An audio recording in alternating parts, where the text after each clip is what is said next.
الحمد لله نحمده ونستعينه ونستغفره ونؤمن به ونتوكل عليه ونعوذ بالله من شرور أنفسنا ومن سيئات أعمالنا. من يهده الله فلا مضل له ومن يضلله فلا هادي له، ونشهد أن لا إله إلا الله وحده لا شريك له، ونشهد أن سيدنا ومولانا محمدا عبده ورسوله. أما بعد فأعوذ بالله من الشيطان الرجيم. بسم الله الرحمن الرحيم. ولا تحسبن الذين قتلوا في سبيل الله أمواتا بل أحياء عند ربهم يرزقون. صدق الله العظيم. شہیدوں کے لہو سے جو زمین سیراب ہوتی ہے، شہیدوں کے لہو سے جو زمین سیراب ہوتی ہے، بڑی سرد و شاداب ہوتی ہے، بڑی زرخیز ہوتی ہے. میرے واجب الاحترام دوستوں اور بزرگوں اور اسلام کے غیور فرزندوں، بلا تمہید کے میں یہ عرض کرنا چاہتا ہوں کہ کئی جمعوں سے آپ کے سامنے قربانی اور شہادت کے موضوع پر گفتگو کر رہا ہوں. مقصد یہ ہے کہ اللہ تبارک و تعالیٰ نے اس دنیا میں جو ہمیں پیدا کیا ہے، ہم اللہ تبارک و تعالیٰ کو ہر حال میں راضی کرنے کی فکر کریں. اگر ہمیں مال کی قربانی دینے کی ضرورت پڑے تو مال کی قربانی دیں تاکہ اللہ راضی ہو، اللہ کی رضا کے لیے خرچ کریں. اگر جان کی قربانی دینی پڑے تو جان کی قربانی بھی پیش کریں، اللہ کی رضا کے لیے پیش کریں.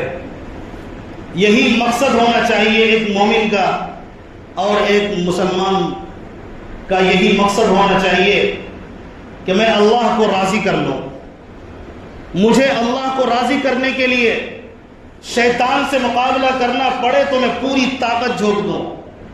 اگر مجھے اپنے نفس سے مقابلہ کرنا پڑے تو پوری طاقت جھونک دوں. اپنا مال بھی اللہ کے راہ میں پیش کر دوں اور جان بھی پیش کر دوں. یہی سبق ملتا ہے ان قربانیوں سے. صحابہ کرام رضوان اللہ علیہم اجمعین نے پیارے آقا صلی اللہ علیہ وسلم کی خدمت میں رہ کر یہی سیکھا تھا. بعد میں آنے والے تابعین، تبع تابعین نے، اولیاء کرام نے، بزرگان دین نے، اور آج کے دور میں بھی بڑے بڑے علماء اور صلحاء موجود ہیں جن کی زندگی کا ایک ایک لمحہ اللہ کے رضا کے لیے صرف ہوتا ہے. اللہ کی رضا اصل ہے. دنیا میں کوئی راضی ہو یا نہ ہو، اگر اللہ راضی ہو جائے تو ہم کامیاب شمار ہوں گے. دنیا میں سارے لوگ راضی ہو جائیں، سارے لوگ ہماری تعریف کے گن گائیں، اگر اللہ ناراض ہو گیا تو یاد رکھیے خدا کی قسم ہم ناکام ہو گئے. ہمیں ناکامی سے کوئی نہیں بچا سکتا، کیونکہ سب کو اللہ کے حضور پیش ہونا ہے. اور کامیاب وہی بندہ ہے جو اللہ کے حضور اس طرح پیش ہو کہ اللہ اس سے راضی ہو جائے. صحابہ نے یہی کیا تھا. یہی وجہ ہے کہ جب وہ باطل سے مقابلے کے لیے کھڑے ہوئے، اسلام کے لیے کھڑے ہوئے، تو راستے میں نہ شیطان آیا اور راستے میں نہ نفس آیا. جو بھی آیا انہوں نے ان کی گردن پر پیر رکھ کر آگے بڑھتے رہے، پیچھے مڑ کر نہیں دیکھا.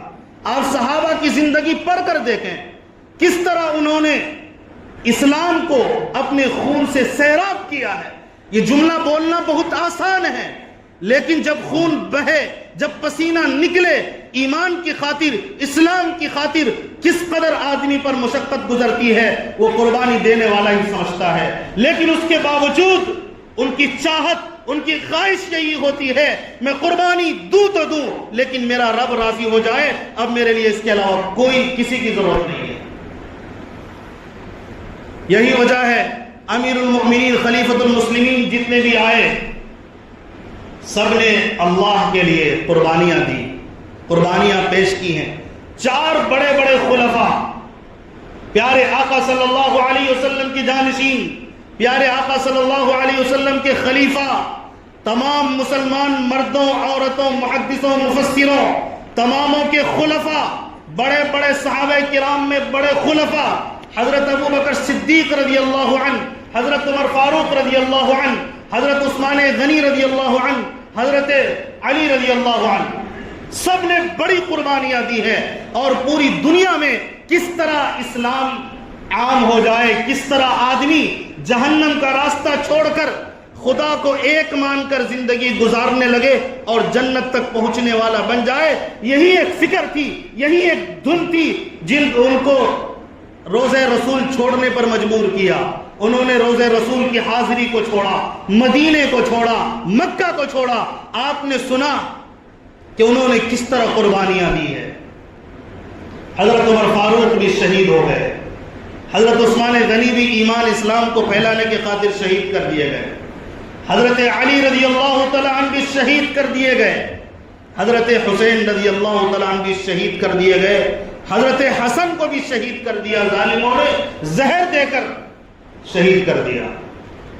نواز رسول کی شہادت اسلام کو تقویت دینے کے لیے، اسلام کو پھیلانے کے لیے، اور یہی ایک سچے مسلمان کی پہچان ہے کہ وہ رات دن اسی فکر میں رہے کہ کس طرح ایمان، اسلام اور پیارے آقا کی سنت، پیارے آقا کا طریقہ پوری دنیا میں عروج پر آ جائے. جب یہ محنت ہوتی ہے تو پھر قربانی دینی پڑتی ہے، اور اسی قربانی سے اسلام کو بلندیاں ملتی ہیں، پیارے آقا کی سنت کو برتری ملتی ہے، پھر دنیا کے اندر عدل و انصاف کا ماحول ہوتا ہے اور نور، روشنی پھیلتی ہے، اندھیرا چھٹ جاتا ہے.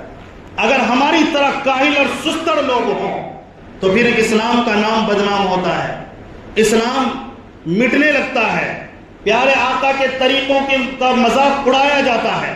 ہم ایمان والا ہونے کے باوجود اگر ہمارے سامنے نبی کے طریقے کی خلاف ورزی ہو رہی ہو تو ہم سے بڑا بے حس اور بے غیرت کون ہو سکتا ہے کہ ہم نے دیکھا، ہم نے پڑھا، ہم نے سنا کہ 3 بڑے بڑے خلفاء اسلام کو پھیلانے کے لیے، ہم تک ایمان کو پھیلانے کے لیے، ہم تک ایمان کو پہنچانے کے لیے، قرآن پہنچانے کے لیے، کلمہ لا الہ الا اللہ پہنچانے کے لیے، محمد الرسول اللہ پہنچانے کے لیے انہوں نے خون کا آخری قطرہ بہا دیا. لیکن ہم بے حس لوگ آج ہم نماز پڑھ کھڑے نہیں ہو سکتے، قرآن کی بات نہیں کر سکتے، پیارے آقا کی طریقے کی بات نہیں کر سکتے. ہر محفل میں نبی کے طریقے کا مذاق اڑایا جاتا ہے، ان کی خلاف ورزی کی جاتی ہے، اور ہم عیاشیوں میں مست رہتے ہیں. تو ہم سے بڑا ظالم اور جابر اور بے حس اور بے غیرت کوئی نہیں ہو سکتا. اس کے باوجود ہم سمجھیں اور یہ سوچیں کہ اللہ کی مدد آئے.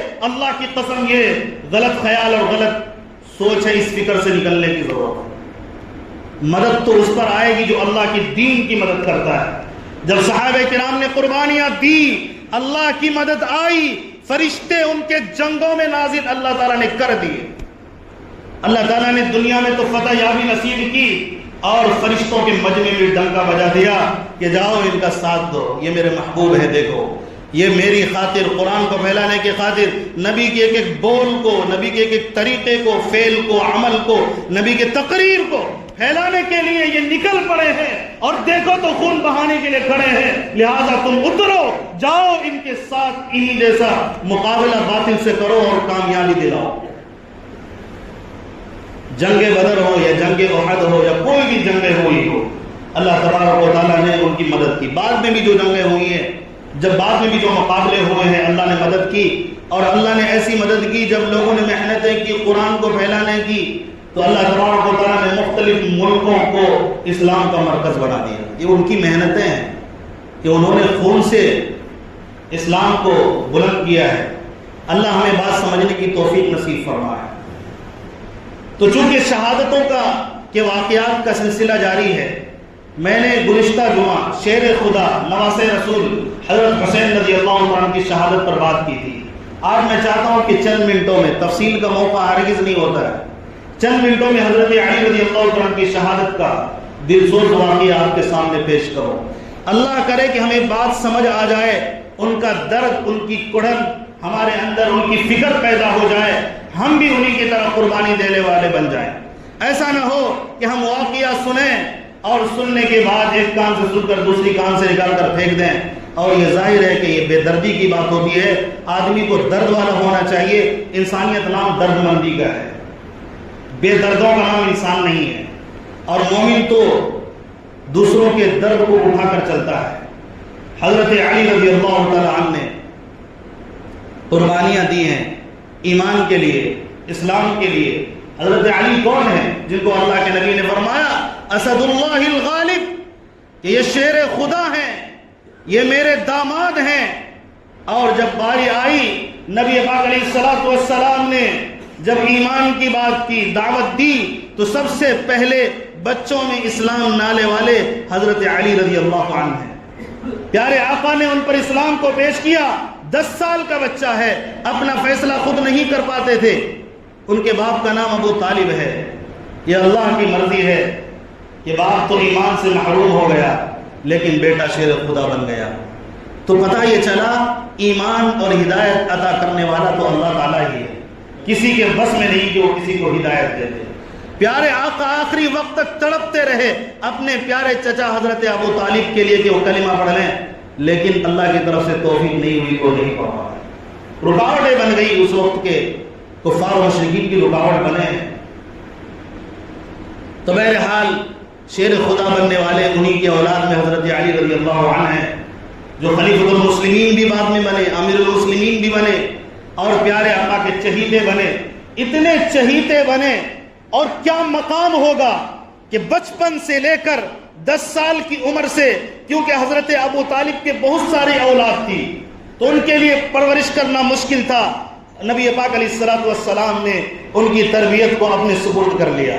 پیارے آقا نے 10 سال کی عمر میں حضرت علی رضی اللہ عنہ کو اپنے پاس لے لیا، اپنے پاس رکھتے اور تربیت کرتے۔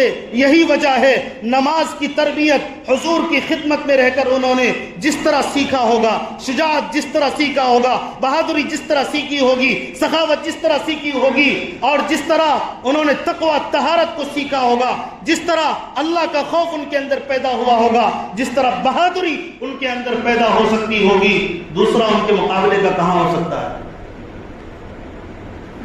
حضرت علی رضی اللہ عنہ وہی بہادر صحابی ہیں، وہی نبی کے چہیتے ہیں۔ ہجرت کی رات میں جو انتہائی کٹھن مرحلہ تھا، پیارے آقا سفر کرنے لگے، ہجرت کرنے لگے، مکہ چھوڑ کر مدینہ جانے لگے۔ چاروں طرف سے گھر کا محاصرہ، مشرکین نے، کفار نے، نبی کے جانب دشمنوں نے محاصرہ کر لیا تھا۔ اللہ کی طرف سے وہی آتی ہے کہ فلاں دن یہ مکہ والے، مکہ کے مشرکین اور کفار آپ کا محاصرہ کر کے آپ کو قتل کرنے کی کوشش کریں گے، اے نبی آپ نے اس رات ہجرت کرنا ہے۔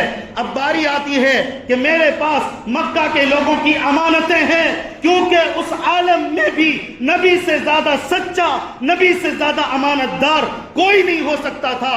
کفار و مشرکین بھی نبی کی خدمت میں اپنے مال کو جمع کیا کرتے تھے۔ نبی سوچنے لگے اب میں سفر کروں گا، مکے والوں کی امانتیں میرے پاس ہے، مکے والوں کا سامان میرے پاس ہے، یہ ذمہ داری کون اٹھائے گا؟ نبی پاک علیہ السلام نے جن کا انتخاب کیا وہ شیر خدا، نبی کے چہیتے، داماد رسول حضرت علی رضی اللہ تعالیٰ عنہ ہیں۔ نبی نے ان کو کہا کہ میں تو آج رات سفر کروں گا، مدینے کی طرف چلا جاؤں گا، لیکن آج رات اس بستر پر تمہیں سونا ہے تاکہ مشرکین کو شک نہ ہو کہ میں یہاں سے چلا گیا۔ اور بعد میں جو لوگ امانتیں لینے کے لیے آئیں گے، جو لوگ اپنا سامان لینے کے لیے آئیں گے، اپنے معاملات کو حل کروانے آئیں گے، سب کا جواب آپ کو دینا ہے۔ بتائیے کتنے خوش نصیب ہوں گے۔ چاروں طرف سے محاصرہ ہے، حضرت علی کو پتہ ہے، پھر بھی خوش نصیب کتنے ہیں، بہادر کتنے ہیں، پیارے آقا کی بستر پر پیارے آقا کی چادر اوڑھ کر آرام فرمانے لگے۔ اور پیارے آقا گزرے ہیں، مشرکین دیکھتے رہ گئے، تکتے رہ گئے۔ پیارے آقا نے مٹی اٹھائی اور کفار کی طرف پھینکا اور سورہ یاسین پڑھ کر نکل گئے۔ سارے اندھے ہو گئے، نبی کو دیکھ نہیں پائے۔ یہ ظالم دیکھ رہے تھے کہ نبی اب نکلیں گے، تب نکلیں گے، فجر میں نکلیں گے، لیکن نبی تو ان ظالموں کے آنکھوں میں دھول جھونک کر نکل گئے تھے۔ یہ ظالمین کب دیکھتے؟ یہ اندھے ہو چکے تھے، ان کو تو نظر ہی نہیں آیا۔ آنکھ موجود رہتے ہوئے اللہ نے ان ظالموں کو اس وقت کے لیے اندھا کر دیا، وہ دیکھ نہیں سکے۔ مر مٹنا ہے تو اس نبی پر مر مٹو جو دھول سے ہی مقابلہ کر لے کفار و مشرکین کا۔ ہم کن ظالم انگریزوں کے پیچھے مرتے ہیں، کن کا چہرہ اپناتے ہیں، کن کا لباس اپناتے ہیں، کن کا طور و طریقہ اپناتے ہیں، نہ طریقہ کھانے کا، نہ پینے کا، نہ سونے کا، نہ اوڑھنے کا، نہ تجارت کرنے کا، سب طریقہ ہم نے انگریزوں کے سپرد کر دیا ہے، نعوذ باللہ من ذالک۔ تو پھر ہمارا کیا حشر ہوگا؟ جو ہوگا وہ دیکھ کر ہے، اور پھر بھی کامیابی کی امید لگائے بیٹھے ہیں۔ ہم تو مریں گے تو سیدھا اللہ تعالیٰ نے میرے نام سے جنت الاٹ کر دیا، میں مروں گا تو سیدھا حاصل کر لوں گا۔ بھائی لمبی سوچ ہے، لمبی امیدیں ہیں، تو اس طرح قربانیاں بھی دیں، قربانیاں بھی دینے کی سوچیں، جس طرح حضرت علی نے وہاں آرام کیا۔ پیارے آقا نے ایک روایت میں فرمایا، چونکہ حضرت علی کی بات چل پڑی ہے تو میں چاہتا ہوں کہ ان کی شخصیت کی کچھ جھلکیاں آپ کے سامنے آ جائیں۔ شہادت کا واقعہ جو ہے وہ تو چند منٹوں میں پیش کر ہی دوں گا، لیکن ان کو دیکھیں تو صحیح، یہ خلیفۃ المسلمین آگے چل کے کیسے بنے ہیں، کیونکہ ان کو نبی کی تربیت حاصل تھی، نبی کی موجودگی میں بہادری کا حق ادا کیا، شجاعت کا حق ادا کیا، امانت داری کا حق ادا کیا، نبی کی محبوبیت کا، نبی سے محبت کا حق ادا کیا ہے، پھر جا کے خلیفۃ المسلمین بنے ہیں۔ نبی سے جڑنے کے بعد، نبی سے محبت کے بعد، نبی کی خدمت کے بعد، نبی کی غلامی کے بعد میں جا کے شیر خدا بھی بنے، امیر المؤمنین بھی بنے۔ پیارے آقا نے انہی کے بارے میں فرمایا تھا، جنت میں میرے گھر کے سامنے حضرت علی کا گھر ہوگا۔ سبحان اللہ، کیا مقام ہے حضرت علی رضی اللہ عنہ۔ بعض روایتوں میں، کئی روایتوں میں نبی نے فرمایا کہ میں ان سے محبت کرتا ہوں، حضرت علی سے لہذا تم بھی ان سے محبت کرو۔ حضرت علی رضی اللہ تعالیٰ اتنی بڑی شخصیت کے مالک تھے۔ سب سے پہلے خلیفہ حضرت ابوبکر صدیق کو تمام مسلمانوں نے مل کر بنایا۔ ان کی وفات کے بعد حضرت عمر رضی اللہ عنہ کو بنایا۔ ان کی وفات کے بعد حضرت عثمان غنی رضی اللہ عنہ کو لوگوں نے منتخب کیا۔ ان کی وفات کے، ان کی شہادت کے بعد، حضرت عمر حضرت عثمان کی شہادت کے بعد لوگوں نے حضرت علی رضی اللہ عنہ کے ہاتھ پر بیعت کی۔ لیکن ایک طرف ملک شام میں حضرت امیر معاویہ رضی اللہ عنہ اس وقت میں حاکم تھے حضرت عمر کی طرف سے۔ حضرت عثمان کے زمانے میں بھی وہ حاکم مقرر تھے، وہاں کے گورنر تھے ملک شام کے، جس کو ہم فلسطین کہتے ہیں، فلسطین کا علاقہ، اس جگہ کے وہ حاکم تھے، گورنر تھے، اور بڑے رتبے والے، بڑے بہادر صحابی تھے، اور عمارت کی بڑی مہارت تھی ان میں کہ حکومت کیسے چلانا ہے۔ انہوں نے حضرت عمر سے سیکھا، حضرت عثمان غنی سے سیکھی تھی۔ لیکن ان تمام خوبیوں کے باوجود حضرت علی سے مقام ان کا بڑا کبھی نہیں ہو سکتا۔ بات آئی حضرت عثمان کی شہادت کی، لوگوں نے اس طرح، میں کئی کتابیں پڑھنے کے بعد، کئی بیانات سننے کے بعد آپ کے سامنے بہت آسانی کے ساتھ دو لفظوں میں ان کے اختلاف کو بیان کر دے رہا ہوں، آپ خوش نصیبی سمجھیے اور اس کو یاد رکھنے کی کوشش کیجیے۔ اختلاف کیوں کر ہوا؟ خلاصہ یہ ہے کہ حضرت عثمان غنی رضی اللہ عنہ کی شہادت ہوئی۔ شہادت کن ظالموں نے کی تھی؟ یمن کے پاس ایک علاقہ ہے یمامہ، وہاں پر ایک بنو تمیم کے لوگ ہیں، یہ بڑے دیہاتی ٹائپ کے، بڑے کٹر اور بڑے ضدی لوگ تھے، کسی بات پر جم جاتے تھے، جم جاتے تھے، چاہے حق ہو یا باطل ہو وہ جم جاتے تھے، اس ٹائپ کے لوگ تھے۔ کبھی محبت میں غلو کر دیتے تھے، کبھی صحابہ کرام سے، اور کبھی اسلام دشمنی میں، اور کسی ایک بات پر فیصلہ کر لیتے اور ضد کرنے لگتے تھے، اس ٹائپ کے لوگ تھے۔ حضرت عمر نے سوچا کہ یہ بڑے خطرناک لوگ ہیں، ان کو نکال کر کہیں اور بسایا جائے، تو اس جگہ کو خالی کروا کے ان کو کوفہ اور ایران وغیرہ کے علاقے میں ان کو بسایا۔ اس کے بعد یہ زمانہ چلتا رہا، حضرت عثمان رضی اللہ عنہ کو ان ظالموں میں سے ہی کچھ لوگوں نے شہید کیا، لیکن معاملہ اس طرح مشتبہ ہو گیا۔ حضرت امیر معاویہ رضی اللہ عنہ کو بعض لوگوں نے کہا حضرت عثمان کی شہادت میں حضرت علی رضی اللہ عنہ بھی شریک تھے، نعوذ باللہ من ذالک۔ اس طرح کے ان کے خطوط آئے، ان کے کان کو بھرا گیا۔ آپ اس سے سمجھ رہے ہیں کہ ان کو غلط فہمی ہوئی حضرت امیر معاویہ کو۔ اس وقت تو ٹیلی فون تھا نہیں، لائیو ویڈیو کال تھا نہیں، نیوز رپورٹنگ تھی نہیں، کچھ نہیں تھا۔ آج واقعہ پیش آتا تو کئی دن کے بعد خبر آتی تھی۔ یہ ملک شام میں تھے، مدینے میں حضرت عثمان کی شہادت ہوئی، ان کو کوئی خبر نہیں تھی۔ پھر حضرت عثمان اور ان کے لوگوں نے حضرت امیر معاویہ اور ان کے ساتھ جو لوگ اس وقت میں موجود تھے انہوں نے حضرت علی رضی اللہ عنہ کو کہا کہ پہلے ان کا بدلہ لیجئے پھر ہم آپ کے ہاتھ پر بیعت کریں گے. تو یہ اختلاف کی وجہ تھی. پھر یہ اختلاف بڑھتا گیا. پھر جنگ صفین ہوئی, جنگ جمل ہوئی, پھر جنگ صفین ہوئی. بہت سارے صحابہ کرام اسی طرح بہت سارے مسلمان ان میں شہید ہو گئے. لیکن یہ اختلاف اجتہادی تھا. دونوں صحابہ کو اللہ تعالیٰ نے معاف کر دیا. حضرت امیر معاویہ سے جو چوک ہوئی اللہ تعالیٰ نے معاف کر دیا, اور حضرت علی رضی اللہ عنہ تو حق پر تھے ہی. بہرحال جب کچھ لوگوں نے دیکھا, یہی بنو تمیم کے لوگ جو یمامہ سے ان کو بسایا تھا, کوفہ میں بھی یہ لوگ تھے, ان ظالموں نے مشورہ کیا. اور اس سے پہلے ایک واقعہ پیش آیا ابن سبا کا, جن لوگوں کا عقیدہ بن گیا کہ حضرت علی خدا ہے, نعوذ باللہ. یہیں سے وہ سلسلہ چلا. ان کی نسلوں میں ہی بعد میں شیعہ پیدا ہوئے جنہوں نے صحابہ کو گالیاں دی, صحابیات کو گالیاں دی, اور یہ گالی دینے کو ہی اپنا ایمان سمجھتے ہیں کہ صحابہ کو گالی دے دو, صحابیات کو گالی دے دو, نعوذ باللہ. امہات المؤمنین, ام المؤمنین حضرت عائشہ کو گالی دینا, یہیں سے وہ سلسلہ چلا. پھر وہ حضرت علی کو خدا بنا بیٹھے. حضرت علی نے اس کے سرغنہ ابن سبا کو آگ میں جلا دیا, اور آگ میں جلتے ہوئے بھی ظالم کہہ رہا تھا, ایک کٹر لوگ تھے نا, کٹر, اور یہ ضدی لوگ تھے, بڑے ہٹ دھرم تھے. آگ میں جلتے ہوئے کہہ رہا تھا آپ مجھے جلا دو, آزمائش کے لیے جلا رہے ہو نا, لیکن آپ ہی خدا ہو. تو اس ٹائپ کے لوگ تھے, کیا کیا جائے.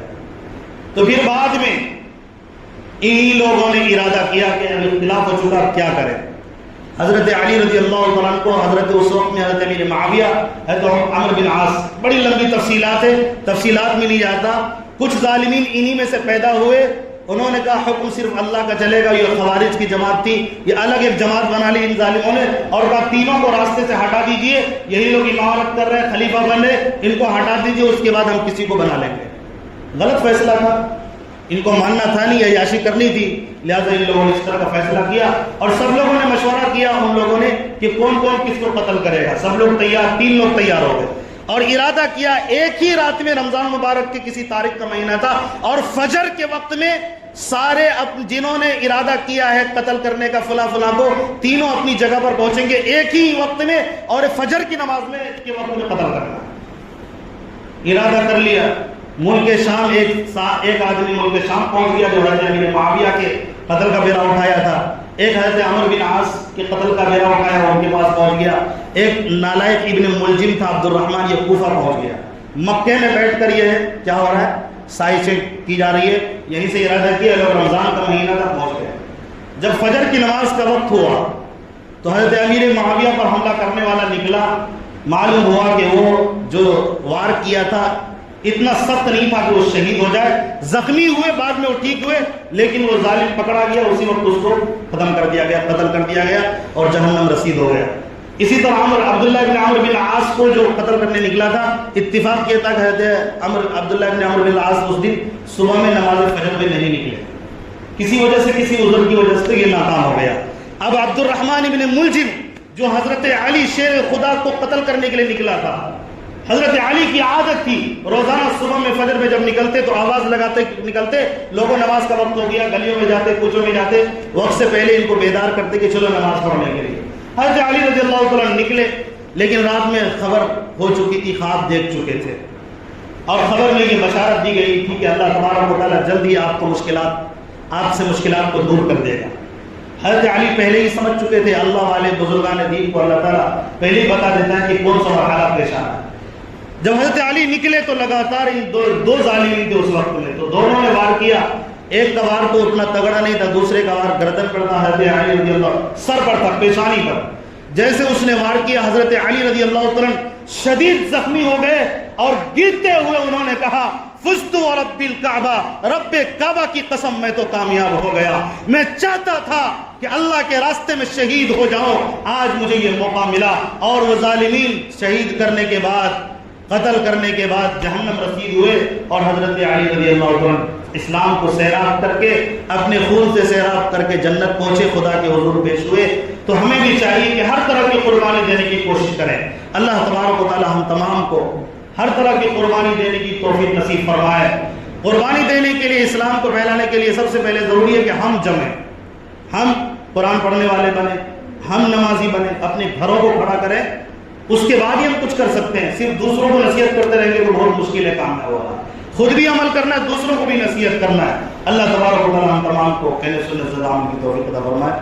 آمین و ما علینا الا البلاغ۔ واقعات کی تفصیل کی وجہ سے کچھ زیادہ وقت لے لیا ہوں، 2-4 منٹ، انشاءاللہ خطبہ نماز میں واپس